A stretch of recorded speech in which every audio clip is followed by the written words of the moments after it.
प्रभु का धन्यवाद हो कि एक बार फिर से हम उसके चरणों में हैं और आज फिर हम उसकी आराधना और उसकी स्तुति करने के लिए उसके निकटता में हम आ गए हैं।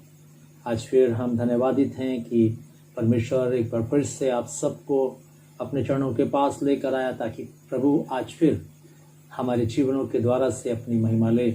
हम धन्यवाद देते हैं उस महान परमेश्वर का जिसने जो है हमारे जीवन को अब तक संभाला है और अपने हाथों में सुरक्षित रखा है।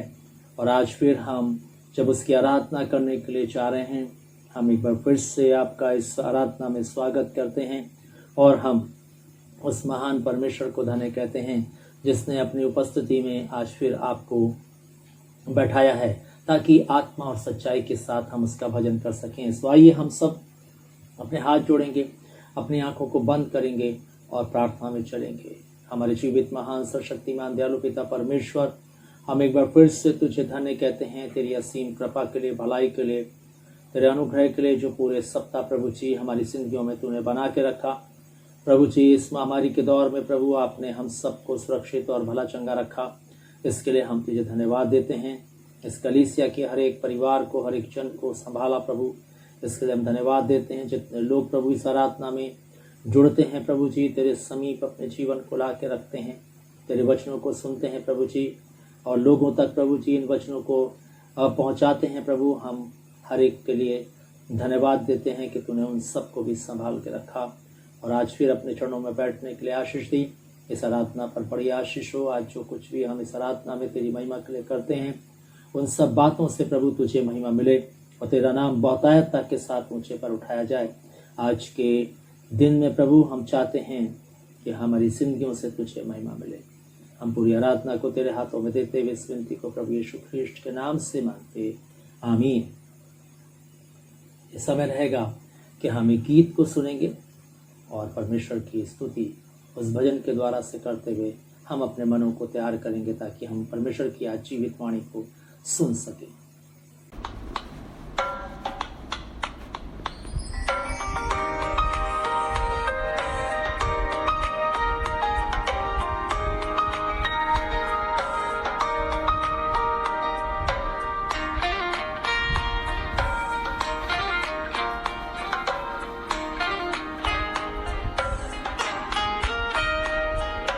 खुदाबंद अज़ीम बादशाह, खुदाबंद के हुज़ूर आओ।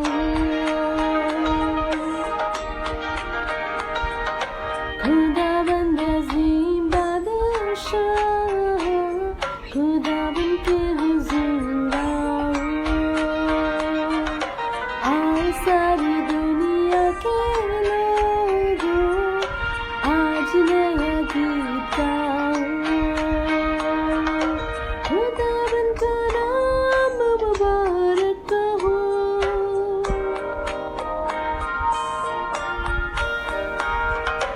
उसकी नज़ात की खुशखबरी दो।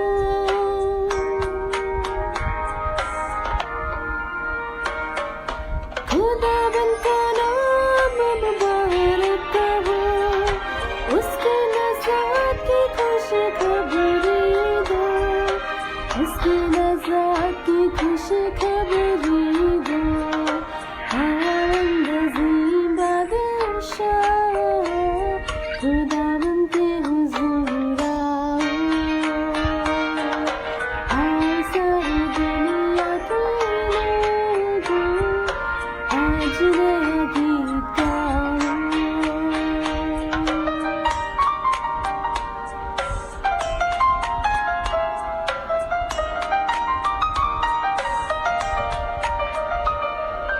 दुनिया में उसके जलाल का, लोगों में उसके हर काम का।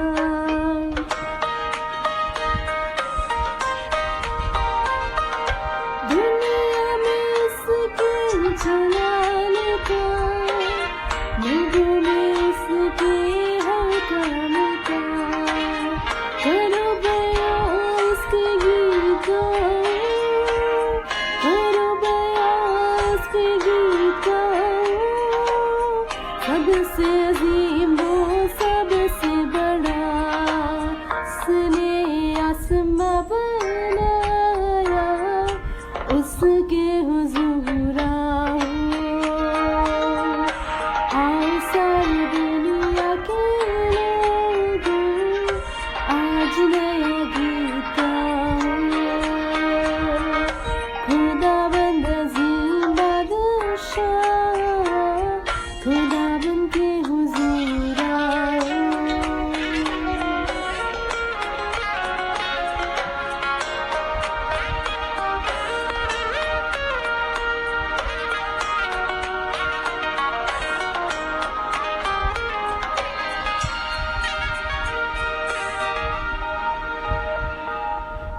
सजदा करे पागल से यहाँ, जिंदा कुर्बानी लाए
खबरें दो, मुश्किल साथ की खुशी खबरें दो, खुदाबंद ज़िंदा बादशाह, खुदाबंद के हुज़ूर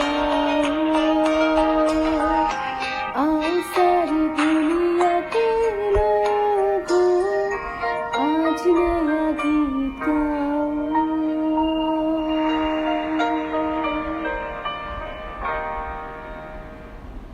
प्रभु का धन्यवाद हो कि आज फिर से हम प्रभु के वचनों को सुनने के लिए तैयार हैं, ताकि हम परमेश्वर की जीवित वाणी को आज फिर से सुन सकें। हम धन्यवादित हैं उस महान परमेश्वर का, जिसने आज फिर हमें अपने समीप आने दिया कि हम आज पवित्र आत्मा की आवाज़ को सुन सकें और अपने मनों को उस आवाज़ को सुन करके और भी नम्र और दीन बना सकें। आज फिर प्रिय बहनों, हम अपने ध्यान को प्रभु के वचनों की ओर लगाएंगे, ताकि हम परमेश्वर के जीवित वचन को हम सुन सकें। हम जानते हैं प्रिय बहनों, प्रभु यीशु मसीह का आना बहुत निकट है, और जितनी भी भविष्यवाणियां प्रभु यीशु मसीह के आगमन के बारे में पवित्र शास्त्र बाइबल में लिखी हैं, हम उन भविष्यवाणियों को अब पूरा होते हुए देख रहे हैं। अब वो समय है कि हमें अब इंतज़ार करने की आवश्यकता नहीं। इंतज़ार की जो घड़ियां हैं वो अब ख़त्म हो गई हैं। अब प्रभु का आना बहुत निकट है, और प्रभु आएगा और अपने लोगों को अपने साथ ले जाएगा। और जब प्रभु अपने लोगों को अपने साथ ले जाएगा, तो क्या ही आनंद की बात होगी, जो लोग उसके साथ बादलों पर उठाए जाएंगे। लेकिन उठाए वही जाएंगे प्रिय बहनों, जिन्होंने अपने वस्त्रों को शुद्ध किया है, जिन्होंने अपने जीवन में उस ब्याह के वस्त्र को पहन लिया है, जिन्होंने अपनी जिंदगी को परमेश्वर के वचन के अनुसार इस पृथ्वी पर जिया है, वही लोग बादलों पर उठाए जाएंगे। जिन्होंने रात दिन जो है अथक परिश्रम किया है इस बात के लिए कि वो कैसे परमेश्वर के राज्य में पहुंचे, जिन्होंने परमेश्वर के ऊपर संपूर्ण भरोसा करके अपनी जिंदगी को जिया है, विश्वास करके अपनी जिंदगी को जिया, वे लोग परमेश्वर के साथ बादलों पर उठाए जाएंगे। साधारण आराधना करने के जीवन जीने वाले लोग परमेश्वर के राज्य में नहीं जा पाएंगे। प्रिय बहनों, कि हमने आराधना की और उसके बाद हमने अपनी जिंदगी को संसार के तरीके से जिया, और इसलिए मैं कह रहा हूं, साधारण ऐसी आराधना करने वाले लोग परमेश्वर के राज्य में नहीं जाएंगे।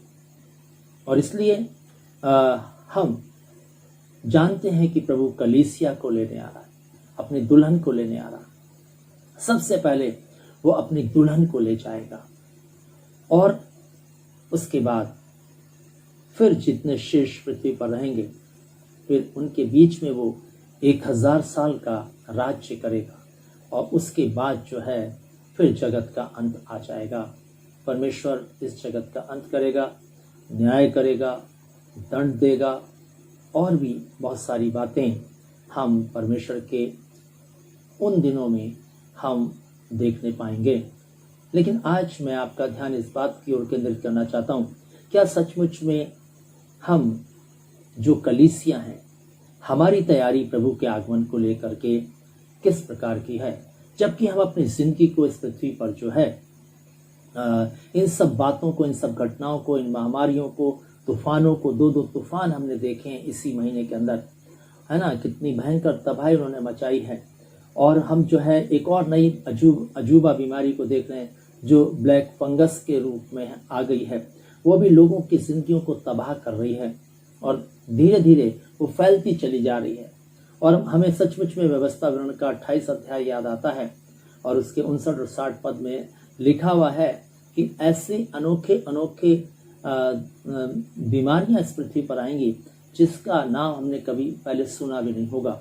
और इसलिए प्रिय भाइयों, आज भी हमें चेत जाने की आवश्यकता है, आज भी हमें जाग जाने की आवश्यकता है, आज भी अपनी जिंदगी को कलाम के आधार पर कायम कर लेने की आवश्यकता है, उसके अनुसार जिंदगी को बिताने की आवश्यकता है।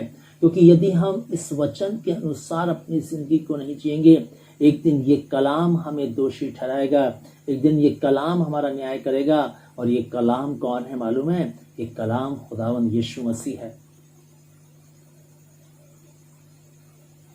यदि हम प्रकाशित वाक्य के 19 अध्याय में जाएं तो हम देखने पाएंगे ये कलाम यीशु मसीह है। और इसलिए प्रभु का वचन आज हमें इस बात को बताना चाहता है कि आज हमारी तैयारी किस प्रकार की है, क्योंकि प्रभु जिस कलीसिया को लेने आ रहा है, जिस दुल्हन को लेने आ रहा है, वो चाहता है कि उसमें ना कोई दाग हो, ना कोई छुरी हो और ना कोई अशुद्धता हो, बल्कि वो पवित्र कलीसिया हो, इसमें ना कोई कलंक, ना कोई छुरी, ना कोई दोष। एक निर्दोष कलीसिया को लेने के लिए हमारा प्रभु इस पृथ्वी पर आ रहा है। और इसलिए आज हमें इस बात को देखने की आवश्यकता है कि जो कलीसिया जिसमें हम फेलोशिप रखते हैं, क्या सचमुच में वो कलीसिया हमारी निर्दोष है? क्या वो सचमुच में हमारी कलीसिया झुर्री रहित है? क्या सचमुच में वो हमारी कलीसिया जो है कलंक रहित है? क्या सचमुच में वो हमारी कलीसिया दोष रहित है? हमें इस बात को देखने की आवश्यकता है। हम जो पारिवारिक तौर से कलीसिया हैं, हमें अपने पारिवारिक तौर से भी इस बात को देखने की आवश्यकता है कि हमारी जो परिवार रूपी कलीसिया है, ये सचमुच में कलंक रहित है, दोष रहित है और झुर्री रहित है कि नहीं, पवित्र है कि नहीं। और हम जो व्यक्तिगत तौर से हैं कलीसिया, हमें भी इस बात को अपने जीवन में देखना होगा कि हम झुर्री रहित हैं कि नहीं, हम कलंक रहित हैं कि नहीं, हम दोष रहित हैं कि नहीं, ताकि हम अपनी जिंदगी को सचमुच में परमेश्वर के साथ आगे बढ़ा सकें। और इसलिए आज मैं आपका ध्यान जो है इस बात की ओर केंद्रित करना चाहूंगा अपने भाई बहनों, कि जब प्रभु का आना बहुत निकट है, तो हम जब इन सब बातों को होते हुए देख रहे हैं, जो प्रभु यीशु मसीह ने अपने आगमन के बारे में जो चिन्ह बताए थे, उन चिन्हों को जब हम देख रहे हैं, तो मैं आपका ध्यान इस बात की ओर केंद्रित करना चाहता हूं कि हमें इन्हें देखते हुए अपने जीवन को नरक से बचाने की बहुत आवश्यकता है प्रिय भाई बहनों। और जब हम नरक से बचेंगे और अपने जीवन को नरक से बचाएंगे, तभी हम बादलों पर उठाने के योग्य बन पाएंगे। और इसलिए आज मैं आपका ध्यान जो कलीसिया के अंदर जो कमियां हैं उनकी ओर ले चलना चाहता हूं। और मैं आपका ध्यान प्रकाशित वाक्य की किताब की ओर ले चलना चाहता हूं, जहां पर हम जो है 7 कलीसियाओं के बारे में पढ़ते हैं और उन 7 कलीसियाओं के अंदर क्या क्या कमियां थीं, क्या क्या घटियां थीं, क्या क्या बातें थीं, उन बातों की ओर मैं आपका ध्यान केंद्रित करना चाहूँगा। और हर रविवार हम इन बातों पर चर्चा करेंगे इस 7 कलीसियाओं के विषय में, जो है यूहन्ना के द्वारा से जब वो पतमस टापू में था, ये पैगाम उन तक पहुंचाए गए। और सबसे पहले कलीसिया जो आती है वो इफसुस की कलीसिया आती है प्रकाशित वाक्य के 2 अध्याय में। और यहाँ पर हम देखते हैं कि किस रीति से परमेश्वर का वचन हमारे सामने आता है। और यहाँ पर इफसुस की कलीसिया के दूत को ये लिख, ऐसा पहले पद से शुरू होता है 2 अध्याय, और ये इफसुस की कलीसिया है। और इफसुस जो नगर था उसके बारे में हम यह प्रेरितों के काम और उसके 17, 18, 19 अध्याय में हम पढ़ सकते हैं। और यहाँ पर ये जो नगर था, ये अर्तमस देवी के महान एक मंदिर था, उसकी वजह से बहुत फेमस था, बहुत ही ज़्यादा फेमस था। और जो है इसलिए जो है ये इफसुस जो है ये बहुत ख़ास था। और वहीं पर जो है कलीसिया की स्थापना पौलुस ने 3 साल रह करके की।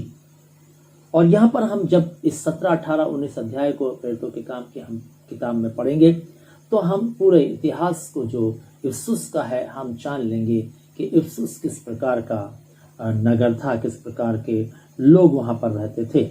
लेकिन आगे लिखा हुआ है, जो 7 तारे अपने दाहिने हाथ में लिए हुए और सोने के 7 दीवटों के बीच में फिरता है, वह ये कहता है। अब ये जो 7 तारे और 7 दीवट अपने हाथों में लिए, ये कौन है? ये प्रभु यीशु मसीह है प्रिय भाई बहनों। इससे पहले कि हम इन बातों में जाएं, मैं आपका ध्यान इस बात की ओर केंद्रित करना चाहूंगा कि यदि आज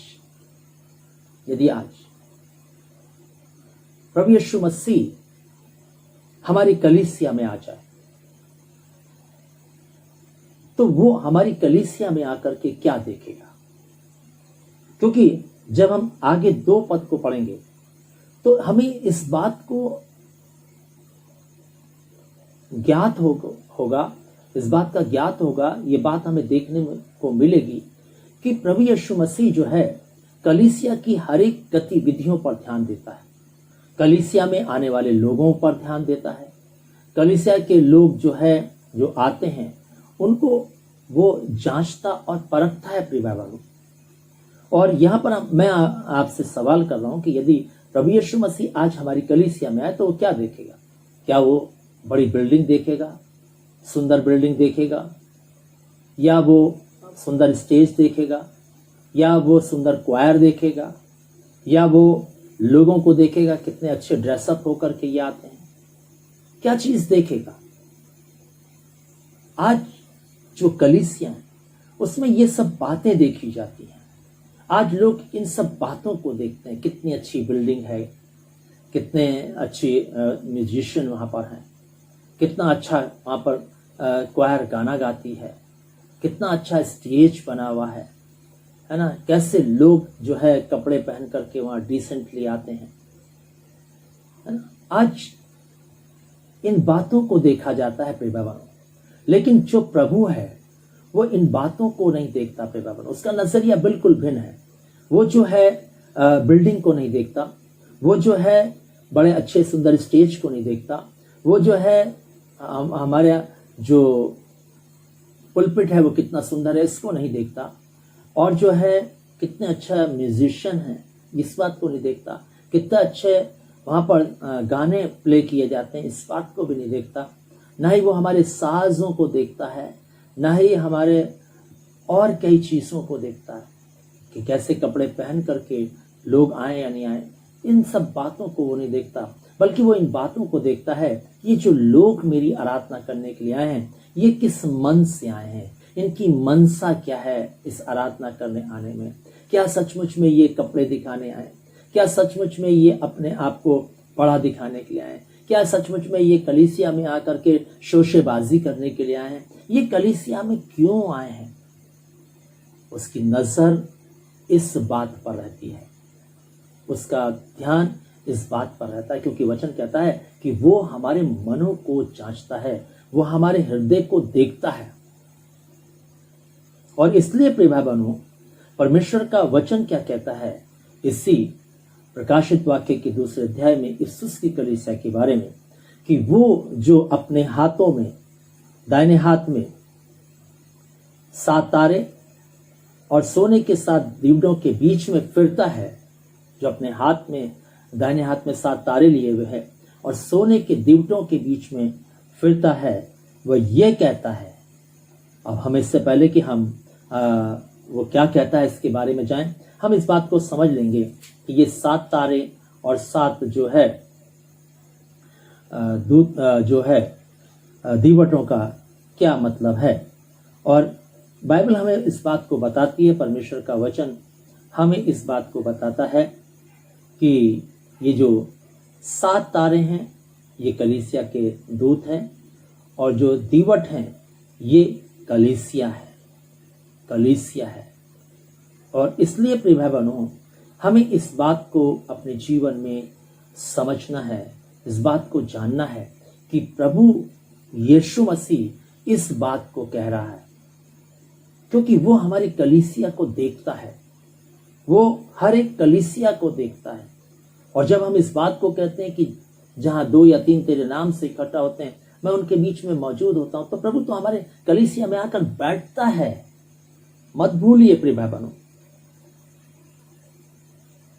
वो सब देखता है कि कौन आराधना के समय में मोबाइल चैट कर रहा है, कौन जो है मोबाइल पे जो है लोगों से मैसेजिंग कर रहा है, सब चीजें देखता है।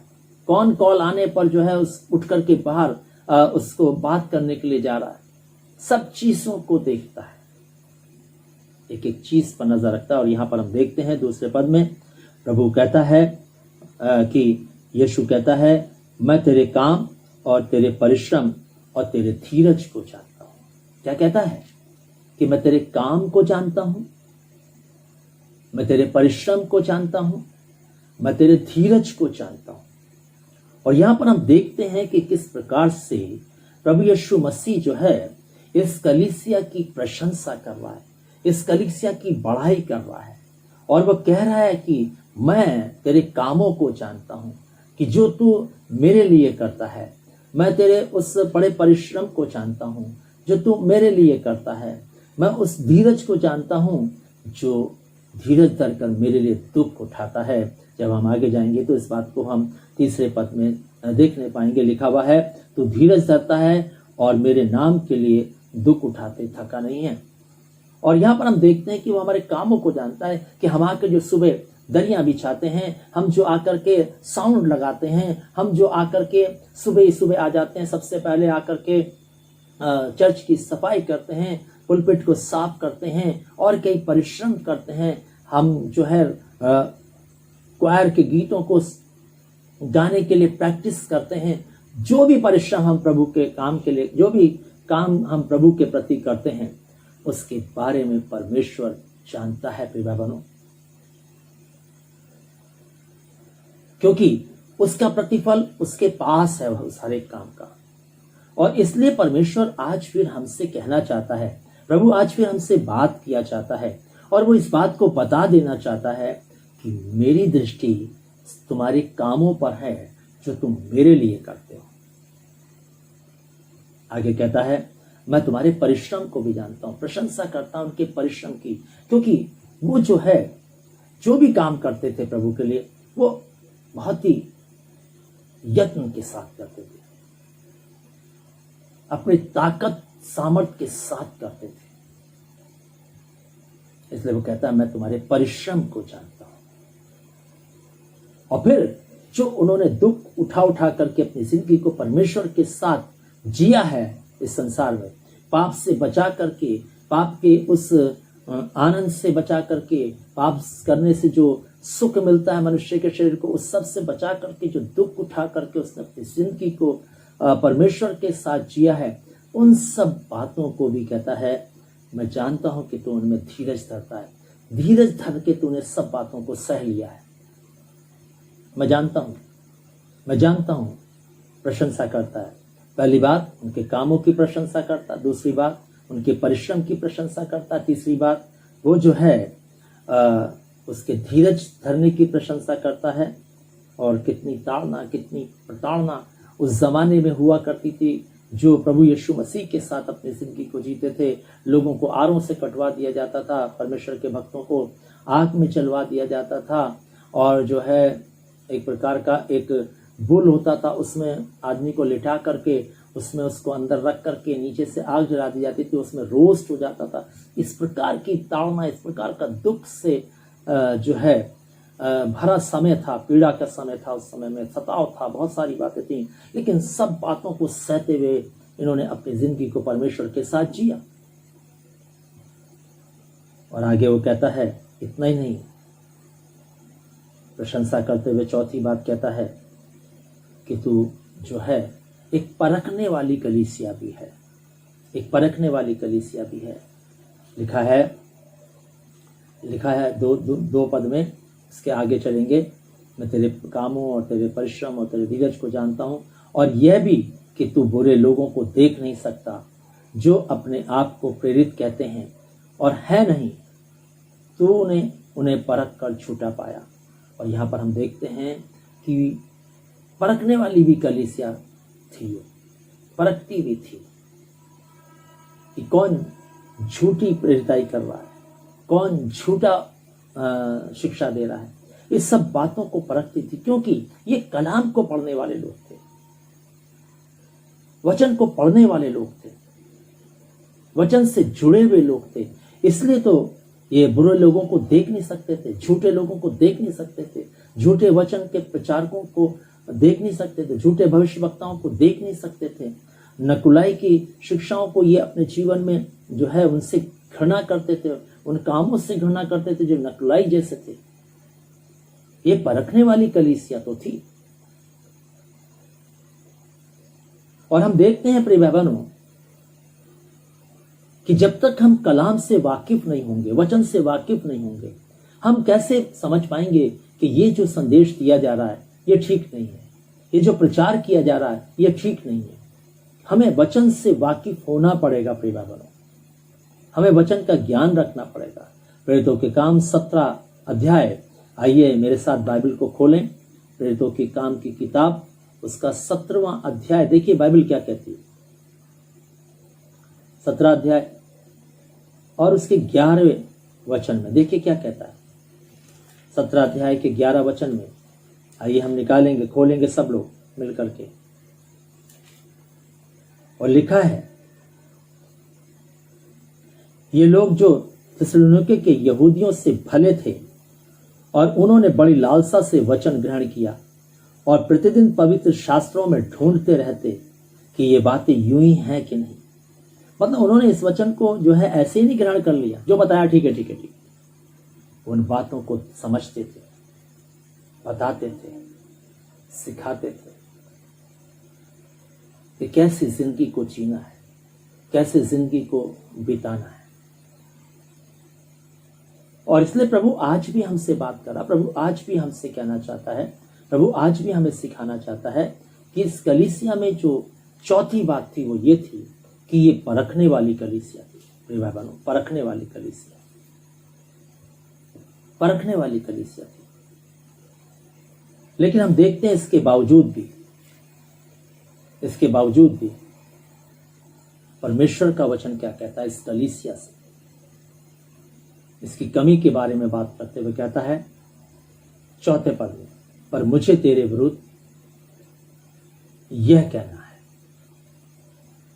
मतलब इतनी प्रशंसा करने के बाद, सब बातों को जानने के बाद, सब बातों को पहचानने के बाद, सब बातों को, और हम देखते हैं कि प्रभु कभी भी कोई भी बात है जो ठीक है उसको वो ठीक कहता है। और यहां भी हम देख रहे हैं कि कलीसिया के अंदर जो ठीक बात है वो ठीक कह रहा है। जो बातें ठीक हैं, जो ग्रहण योग्य हैं, जो मानने योग्य हैं, परमेश्वर का पुत्र यीशु मसीह उसको मान रहा है, एडमिट कर रहा है, ये ऐसा है तुम्हारी जिंदगी के अंदर। लेकिन फिर भी मुझे तुम्हारे विरुद्ध यह कहना है। और क्या कहना है? एक कमी के बारे में बात करता है यहां पर कि तूने अपना पहला सा प्रेम छोड़ दिया है। कमी क्या है इस कलीसिया के अंदर? इतनी सारी अच्छी बातें हैं, लेकिन कमी क्या है? कमी यह है कि तूने पहला सा प्रेम छोड़ दिया है। पहला सा प्रेम छोड़ दिया है।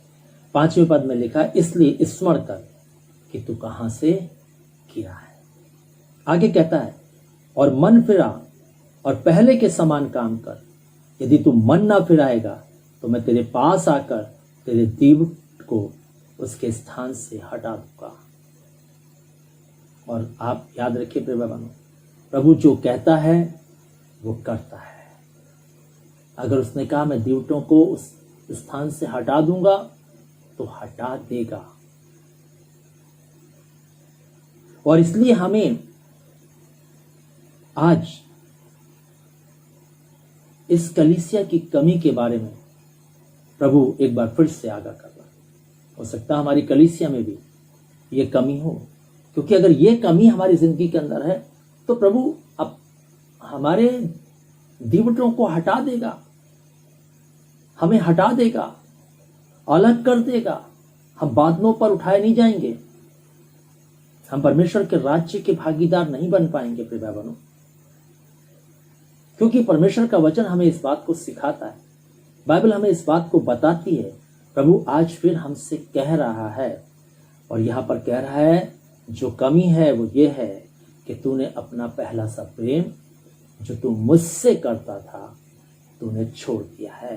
ये कलीसिया जो प्रेम तू मुझसे करती थी तूने छोड़ दिया है।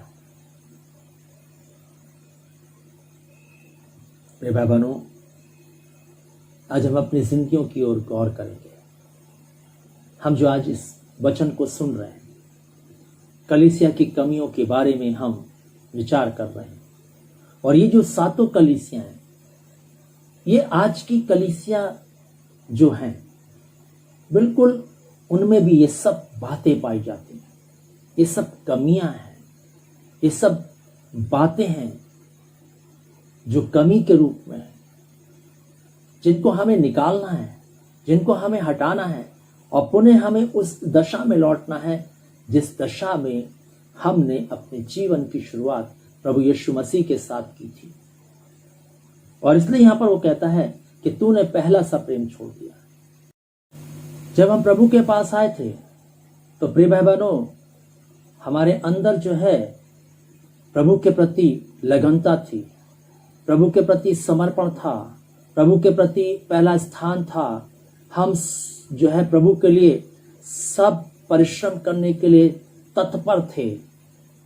हर एक काम जो हमें दे दिया जाता था हम उसको लगनता के साथ करते थे, पूरी शक्ति के साथ करते थे। लेकिन आज हम अपनी जिंदगियों की ओर गौर करें। आज हमें हर बात के लिए जो है बताया जाता, तब हम उस काम को करते हैं। लेकिन पहले हम खुद आगे बढ़ चढ़ करके उस कार्य को करते थे प्रभु के। हमें कहने की आवश्यकता किसी को पड़े ना पड़े, हम खुद पूछते थे कि पादी साहब हमें क्या करना है, हमें बताइए। हम खुद इकट्ठा हो जाते थे, खुद योजनाएं बनाते थे, आकर के सब चीजों को करते थे। वो लगनता थी, वो प्यार था प्रभु से। लेकिन आज वो प्यार क्या है, वो खत्म हो गया है। और इसलिए प्रभु कहता है मुझे तेरे विरुद्ध ये कहना है कि तूने पहला सा प्रेम क्या करा है, छोड़ दिया है। वो दिन थे कि तुम मीटिंगों में पैदल चले जाते थे, वो दिन थे कि तुम खाना घर पर आकर लौट के मीटिंग से बनाते थे। आज वो समय तुम्हारी जिंदगी के अंदर है, अरे पादी साहब लेट हो जाएंगे, खाना कैसे बनाएंगे। बच्चों का हाथ पकड़ करके पैदल सवारियों से, टेम्पो से, जैसा भी था, हम प्रभु के लिए समर्पित थे। लेकिन आज अपनी जिंदगियों की ओर गौर करके देखिए कि आपका परिवार प्रभु के लिए कितना समर्पित है। आप गौर करके देखिए कि आपकी जिंदगी प्रभु के लिए कितना समर्पित है। आप गौर करके देखिए कि आपकी पत्नी प्रभु के लिए कितना आप समर्पित है। आप गौर करके देखिए कि आप जो पति हैं, आपकी जिंदगी कितना प्रभु के लिए समर्पित है। एक समय था जब आपने प्रभु से प्यार किया था, और इसलिए तो प्रभु कह रहा है कि मुझे तुम्हारे विरुद्ध ये कहना है कि तुमने पहला सा प्यार छोड़ दिया। और आगे क्या कहता है, आगे कहता है इसलिए स्मरण कर, याद कर कि तू कहां से गिरा है। दूसरे शब्दों में, तूने कहां से बदलाव किया है अपनी जिंदगी में, किस बात के कारण से तेरी जिंदगी में बदलाव आया, किसने तुम्हें मोल लिया। दूसरे शब्दों में मैं इसको ऐसा कहना चाहूंगा कि तुम प्रभु से प्यार करते करते इस संसार से प्यार करने वाले बन गए। ऐसी कौन सी चीज है जिसने तुम्हें परमेश्वर से अलग कर दिया। प्रिय भाई बहनों, बहुत ही गौर करने की बात है, बहुत ही अपनी जिंदगी को ध्यान से जांचने की बात है। और प्रभु कहता है स्मरण कर, याद कर। बहुत सारी बातें हम याद रखते हैं प्रिय भाई बहनों। किसी ने 50 साल पहले कुछ कहा था, वो भी बात याद रहती है। लेकिन क्या हमें ये बात याद नहीं है कि हमने कहां से अपनी पटरी को बदला और हम परमेश्वर से अलग होकर के दूसरी लाइन पकड़ करके हम चले गए। क्या हमें नहीं मालूम है? मालूम है, बिल्कुल मालूम होगा। नहीं है तो याद करो, स्मरण करो, याद आ जाएगा, पता चल जाएगा कहां से हमारी जिंदगी के अंदर गिरावट आई, कहां से परमेश्वर के प्रति जो है हमारा प्रेम कम हो गया। कौन सी ऐसी चीज थी जिसने प्रभु के उस प्रेम को हमारी जिंदगी से खत्म कर दिया। गौर करने की बात है, स्मरण करने की बात है, याद करने की बात है।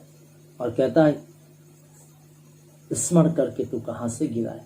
जहां से गिरा है, लिखा है जहां से गिरा है,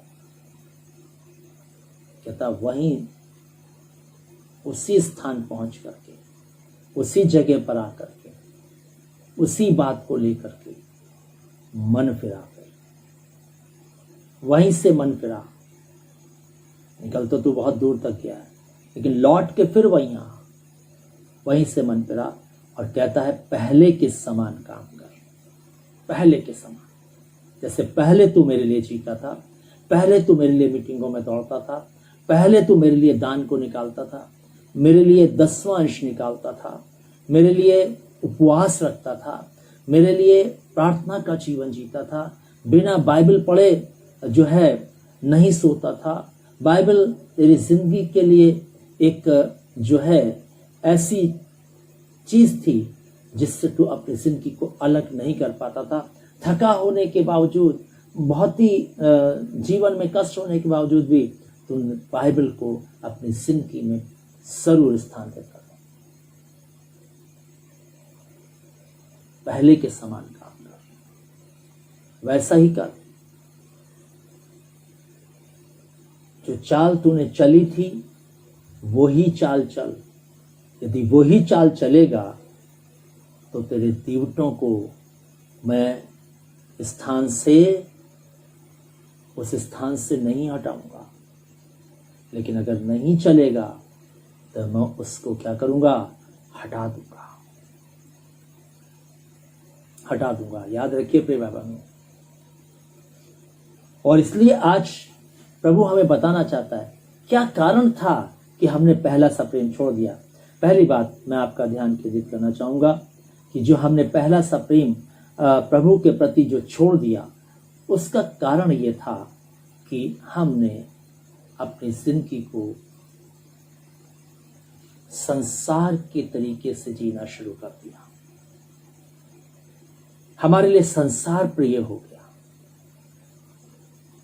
हम संसार से प्रेम करने वाले बन गए, जबकि बाइबल कहती पहला यूहन्ना 2:15 में कि तुम ना तो संसार से और ना संसार की किसी वस्तु से प्रेम रखो। प्रभु कहता है कि तू अपने सारे मन, अपने सारे प्राण, अपनी सारी शक्ति, अपनी सारी बुद्धि के साथ मुझसे प्रेम रख। ऐसा प्रभु कहता है। लेकिन हमने क्या करा? जो पहला सा प्रेम जो छूटा हमारा, उस छूटने का कारण यह था कि हम संसार को प्रिय जानने लगे। हमने संसार को जो है प्रथम स्थान देना शुरू कर दिया। संसार की बातों को प्रथम स्थान देना शुरू कर दिया। संसारिकता की जिंदगी को जीना शुरू कर दिया। हम संसार में खो गए प्रिय भाइयों। हम संसार की बातों में व्यस्त हो गए प्रिय भाइयों। हम संसार के लिए जीने वाले बन गए। इसलिए वो जो पहला सा प्रेम था वो छूट गया और हम गिर गए,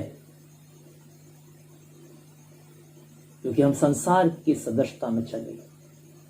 लेकिन प्रभु का वचन बार बार कहता, संसार के सदृश ना बनो। और हम इतने व्यस्त हो गए संसार में कि हमारे पास समय नहीं रहा कि हम प्रभु के साथ समय बिता सकें। हमारे पास समय नहीं रहा कि हम प्रभु के वचनों को पढ़ सकें।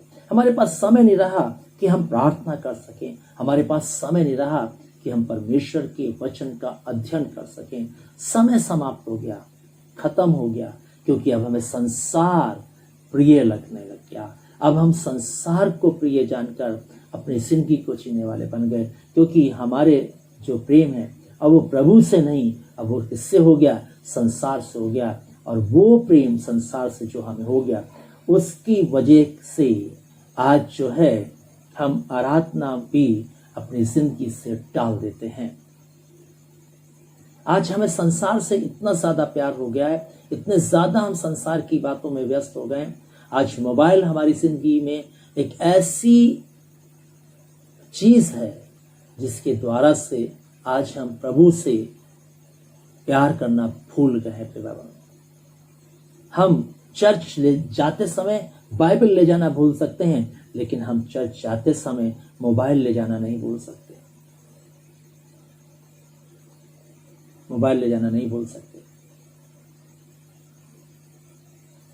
हम मोबाइल सबसे पहले उठाएंगे। बाइबल उठाएं या ना उठाएं, खुदा का कलाम उठाएं या ना उठाएं, इतने ज्यादा हम इस चीज में व्यस्त हो गए। रात के 2-2, 3-3 बज जाता है, हम मोबाइलों पर रहते हैं, लेकिन हम खुदा के कलाम को 2-2, 3-3 बजे तक बैठकर नहीं पढ़ पाते। हम सुबह भी जब खुदा के कलाम को पढ़ते हैं, वचन को पढ़ते हैं, वो भी हम बिल्कुल ऐसे पढ़ते हैं कि हमें पढ़ना है, बस एक बला टालनी है। क्या हम सचमुच में उस वचन को पढ़ते समय समझते हैं कि प्रभु क्या कह रहा है? क्या क्या हम उस वचन को जो हम पढ़ रहे हैं, क्या हम इसको सीख रहे हैं कि नहीं सीखते हैं? क्या वो अध्याय हमें कुछ सिखाता है कि नहीं सिखाता?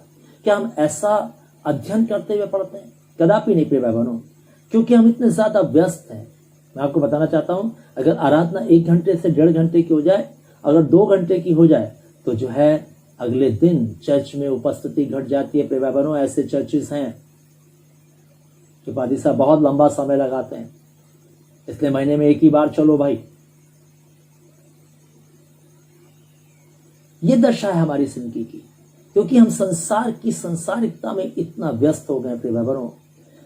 लेकिन प्रभु क्या चाहता है? प्रभु चाहता है कि हम चर्च में जा करके अपने प्रेम का इजहार करें उससे। हम बताएं प्रभु नहीं, हम तुझसे प्यार करते हैं। हम चर्च प्रभु तेरी आराधना स्तुति करने के लिए आए हैं। हम प्रभु चर्च तुझसे प्रार्थना करने के लिए आए हैं। हम चर्च प्रभु तेरे नगमों को गाने के लिए आए हैं। प्रभु हम चर्च में इसलिए आए हैं कि हम तेरे जीवित कलाम को सुने, जो हमें जिंदगी प्रदान करता है, जिसको हम सुन करके अपनी जिंदगी को पूरे सप्ताह हम तेरे मार्फत, तेरे वचन के मार्फत चला सकें। हाँ प्रभु से इस प्रकार का प्रेम हम चर्च में जाकर इजहार नहीं कर पाते। हम चर्च में जाकर भी जो है पॉलिटिक्स, लोगों के कपड़े, लोगों पर टिप्पणियां, वचन पर टिप्पणियां और कई चीजें करते रहते हैं, क्योंकि हम खुदा के कलाम को पढ़ते नहीं हैं। इसलिए सब बातें हमारी जिंदगी के अंदर आती हैं। लेकिन खुदा से प्रेम का इजहार हम इस प्रकार से नहीं करते, जैसा मैंने आपको बताया।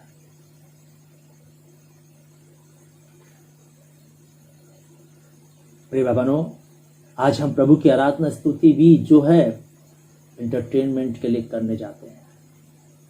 अच्छे गाने, अच्छी क्वायर, अच्छे गीत हों, खूब मतलब हो, वचन भी उसमें कुछ ऐसे मसाला मिला हो जिससे कि हमारा एंटरटेन हो। क्या सचमुच में हमने पहला सा प्रेम नहीं छोड़ दिया? नहीं छोड़ दिया क्या?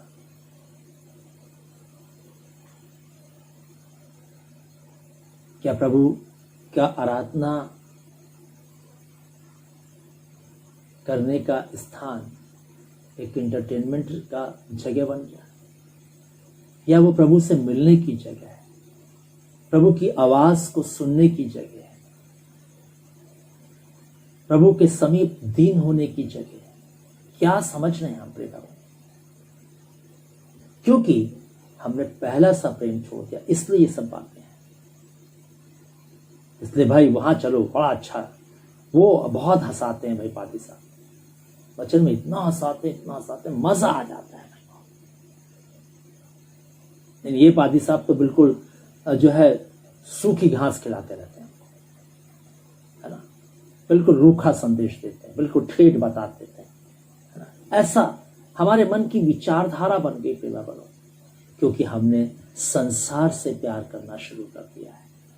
हमें प्रभु की सत्यता समझ में नहीं आती, सत्य बात हमें समझ में नहीं आती, सत्य वचन हमें समझ में नहीं आता, खरा वचन हम सुनना नहीं चाहते। हम तो कान की खुजली मिटाने के लिए परमेश्वर के वचन को सुनना चाहते हैं, क्योंकि हमारा प्यार अब प्रभु से नहीं वरन किससे हो गया है? किससे हो गया है? संसार से।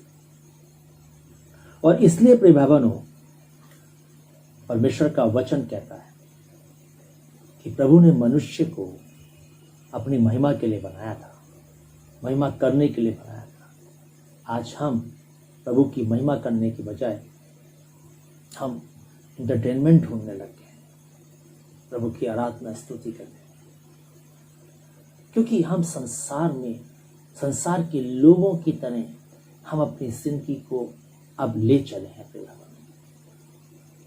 इसलिए प्रिय बहनों, आज भी प्रभु हमें सिखाना चाहता है, आज भी प्रभु हमसे बात कर, आज भी प्रभु हमसे कहना चाहता है कि अगर हम अपनी जिंदगी में पहले के समान प्रभु से प्यार नहीं करेंगे, तो प्रभु का वचन कहता है, मैं तेरे पास आकर तेरे दीवट को उसके स्थान से हटा दूंगा। दूसरी बात, जो परमेश्वर से प्रेम ना करने की वजह या परमेश्वर से पहला सा प्रेम छोड़ देने की वजह वो है कि हम जब अपने पापों को, अपने कार्यों को, अपनी कमजोरी को न्यायोचित ठहराने लगते हैं, सही ठहराने लगते हैं कि हम जो कर रहे हैं वो बिल्कुल सही कर रहे हैं। आज कुछ लोग इस मकाम पे भी पहुंच गए हैं। आज अधिकतर लोग इस मकाम पर अपनी जिंदगी को जी रहे हैं, इस जगह रख करके अपनी जिंदगी को जी रहे हैं। अपने आप को बिल्कुल सही बताते हैं, अपने आप को सही सिखाते हैं। उदाहरण के तौर पर, अरे क्या हम घर में रहकर आराधना नहीं कर सकते? क्यों? प्रभु ने कहा नहीं कि जहां 2 या 3 मेरे नाम से इकट्ठा होंगे मैं उनके बीच में मौजूद होऊंगा। आज हम इन सब बातों को अपनी जिंदगी में करके हम अपने आप को सही ठहरा रहे हैं, जबकि बाइबल क्या कहती है कि हम उसके भवन को जाएं, आराधना करने के लिए हम उसके भवन को जाएं। इसी रीति से प्रिय बहनों, दान देने के बारे में, इसी रीति से प्रार्थना करने के बारे में, अरे प्रभु तो हमारे मनों को जानता ही है, क्या प्रार्थना उससे करनी? प्रभु सब जानता हमारे मन को, हमारा मन प्रभु से कितना लगा हुआ है। ये सब बातें करके हम अपने आप को सही ठहराते हैं प्रिय बहनों, लेकिन बाइबल कहती है गलत है, ये गलत है, ये ठीक नहीं है। और अगर तू पहले के समान काम नहीं करेगा तो मैं तेरे दीवट को उस स्थान से हटा दूंगा। बाइबल कहती है आकाश टल जाएगा, पृथ्वी टल जाएगी, परंतु उसका वचन कभी नहीं टलेगा। जब उसके आने के चिन्ह जो है, जो उसने कहे थे, वो आज दिखाई दे रहे हैं, याद रखिए ये बात भी एक दिन आपको नजर आ जाएगी कि यदि आप पहले के समान उससे प्रेम नहीं करेंगे, वैसे काम नहीं करेंगे पहले के समान, वैसा परिश्रम नहीं करेंगे, वैसा आप परखेंगे नहीं, आप बाइबल कहती है कि परमेश्वर एक दिन आपको चिरागदान को हटा देगा। इसलिए हमें अपने आप को कभी जो है, अपनी कमजोरी को जो है मतलब ढांपना नहीं है प्रिय बहनों, उसको सही नहीं ठहराना है, अपने पाप को सही नहीं ठहराना है ना? अरे जैसा हम कहते हैं दाऊद ने भी तो पाप किया, अगर हमने किया तो क्या हुआ? दाऊद की बात छोड़ दो, अपनी बात करो। दाऊद ने किया, उसका पाप लिखा गया, कहा गया ये पाप था। लूत ने पाप किया, इसलिए लिखा गया लूत ने पाप किया था, ये पाप था, इसलिए वो हमें करने की परमिशन थोड़ी ना दे रहा है। लेकिन आज हम इन सब बातों को लेकर के अपने आप को सही ठहराने का प्रयास कर, कदापि नहीं प्रिय बहनों। इसलिए वो कहता है सुचेत, कहां से गिरा है वहीं आ जा, वहीं से फिर शुरू कर, ताकि तू जिंदगी को पा सके। और मैं आपको बताना चाहता हूं, एक विद्वान ने कहा मसीह लोग एकदम दुष्कर्म में नहीं कूद जाते, एकदम पाप में नहीं कूद जाते, एकदम पाप में विलीन नहीं हो जाते, एकदम अधर्म की सीमा को नहीं लांघते, लेकिन एक एक कदम करके वह सीमा को पार कर जाते हैं, उस दुष्कर्म में कूद जाते हैं। क्योंकि जब वे अपने आप को न्यायोचित ठहराने लग जाते हैं, अपने कामों को न्यायोचित ठहराने लग जाते हैं, सही ठहराने लग जाते हैं, तब ये दशा मनुष्य की होती है। और फिर ऐसे मनुष्य का वापस नया बनना अनहोना है, बाइबल कहती है। इसलिए कहता है सुचेत, आज भी चेत जा। प्रभु कहता है आज भी प्रभु की वाणी है, तो जो कलीसिया है, तो जो दुल्हन है उसकी, आज भी चेत जा कि तुझे लेने खुदावंद आ रहा है। चेत जा ताकि तू परमेश्वर के साथ बातों पर उठाया जा सके, पहले के समान प्रभु से प्यार कर, पहला सा प्यार। हम देखेंगे शिमशोन के बारे में। शिमशोन खुदावंद का नाज़ीर था, लेकिन हम देखते हैं कि वो किस रीति से जो है एक स्त्री के संपर्क में आया और उसने जो है अपनी सारी ताकत, सारी शक्ति को उसकी वजह से नष्ट कर डाला। बाइबल इस बात की गवाह है, क्योंकि वो अपने आप को, क्योंकि उसने जो है प्रभु की जो शक्ति उसके पास थी उसमें वो कई बार सफल हुआ, और जब सफल हुआ तो वो उसका हियाव धीरे धीरे बढ़ता गया। अरे मैं ये काम गलत करता हूँ तब भी प्रभु मेरे साथ है, मैं ऐसा करता हूँ तब भी प्रभु मेरे साथ है। बाइबल हमें इस बात को बताना चाहती है। एक दिन क्या हुआ, जब हम न्यायों की किताब 16 अध्याय पढ़ेंगे, 20 पद पढ़ेंगे, जब उसने फिर से अपने आप को, अपने बालों को झटका, तो बाइबल कहती है यहोवा उसके पास से चला गया था। मैं तेरे तीवट को उस स्थान से हटा दूंगा, क्योंकि वो बार बार अपने आप को, अपने पाप को न्यायोचित ठहरा रहा था। शाऊल राजा के बारे में ऐसा ही लिखा है, बाइबल कहती है, ऐसा ही कहती है बाइबल। लिखा है पहला शमूएल 16 अध्याय के 14 पद में, उसके पास से भी परमेश्वर का आत्मा चला गया। और इसलिए प्रिय भाई बहनों, आज भी प्रभु का वचन हमें बताना चाहता है, आज भी प्रभु का वचन हमसे बात कर रहा है, सिखा रहा है, कह रहा है कि हमें अभी भी मन फिराने की आवश्यकता है, अवसर है।